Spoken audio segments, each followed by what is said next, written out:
Hintayin natin kumulo.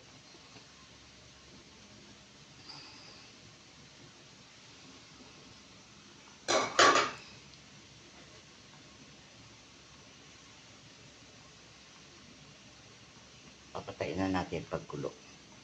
Para yung gulay niya is crispy pa rin.